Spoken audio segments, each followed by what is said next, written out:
Assalamualaikum warahmatullahi wabarakatuh.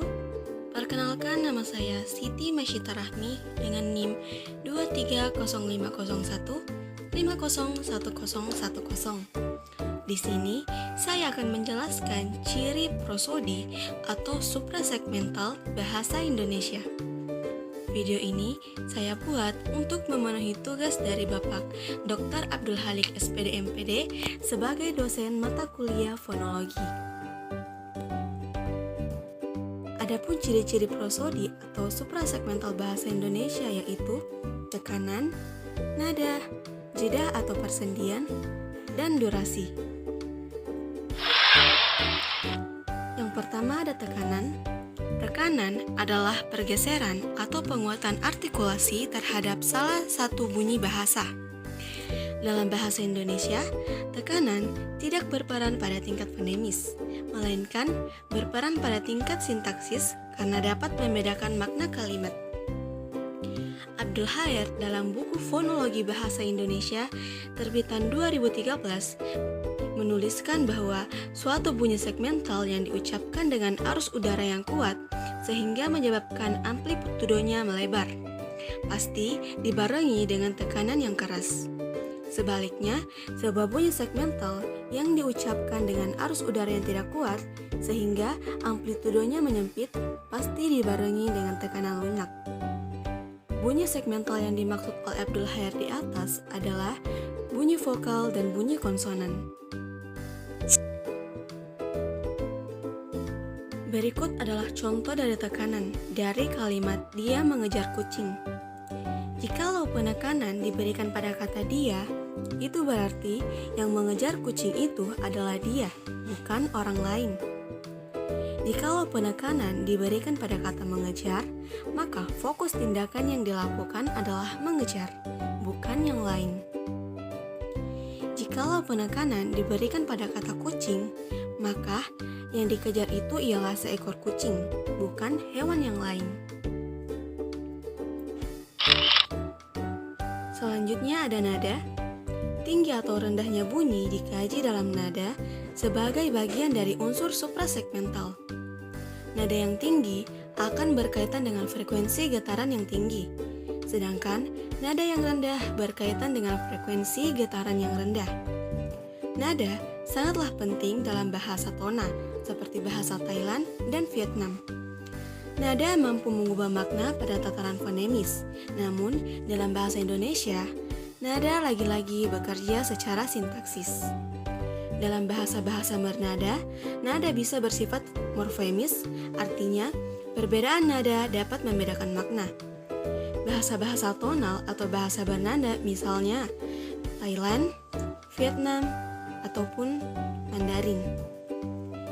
Dalam bahasa tonal, biasanya dikenal ada 5 macam nada, yaitu nada naik atau meninggi yang biasanya diberi tanda garis ke atas, nada datar yang biasanya diberikan tanda lurus mendatar, nada turun atau merendah yang biasanya diberi tanda garis menurun, nada turun naik yakni nada yang merendah kemudian meninggi, biasanya diberi tanda garis seperti huruf V.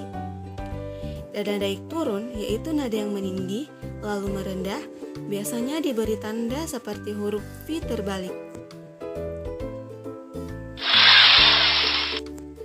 Sama halnya dengan tekanan, dalam bahasa Indonesia, nada juga tidak bekerja pada tingkat fonemis, melainkan bekerja pada tingkat sintaksis karena dapat membedakan makna kalimat.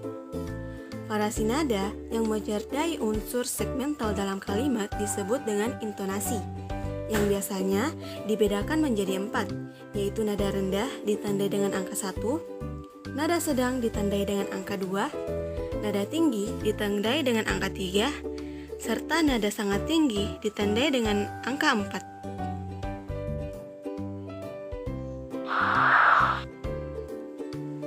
Selanjutnya ada jeda. Jeda berkenaan dengan hentian bunyi dalam arus ujaran. Hair menyebut jeda juga sebagai persediaan karena memang pada jeda itulah terjadinya persambungan antara segmen yang satu dengan segmen yang lain. Misalnya, segmen suku kata. Jeda dapat bersifat penuh, dapat juga bersifat sementara. Biasanya dibedakan antara sendi dalam dan sendi luar. Sendi dapat menunjukkan batas antara satu silabel dengan silabel yang lain. Sendi dalam ini biasanya ditandai dengan tanda plus. Sendi luar menunjukkan batas yang lebih besar dari silabel. Dalam hal ini biasanya dibedakan adanya jeda antar kata dalam frase ditandai dengan garis miring tunggal. Jeda antar frase dalam klausa ditandai dengan garis miring ganda, serta jeda antar kalimat dalam wacana atau paragraf ditandai dengan tanda pagar. Contohnya, pada kalimat pertama, menurut pemeriksaan dokter, Sutopo mengidap asma. Pada kalimat kedua, menurut pemeriksaan, Dr. Sutopo mengidap asma. Pada kalimat pertama bermakna bahwa menurut pemeriksaan dokter, pasien atau si Sutopo yang mengidap asma. Sedangkan pada kalimat kedua, maknanya ialah yang mengidap asma di sini ialah Dr. Sutopo. Tekanan atau jeda dalam bahasa Indonesia sangat penting karena tekanan dan jeda itu dapat mengubah makna kalimat.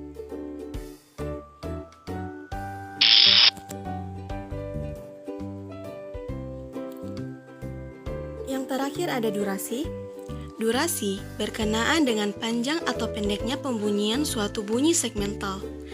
Bahasa yang melibatkan durasi sebagai pembeda makna, durasi berciri disignitif, biasanya bahasa Jepang dan bahasa Arab.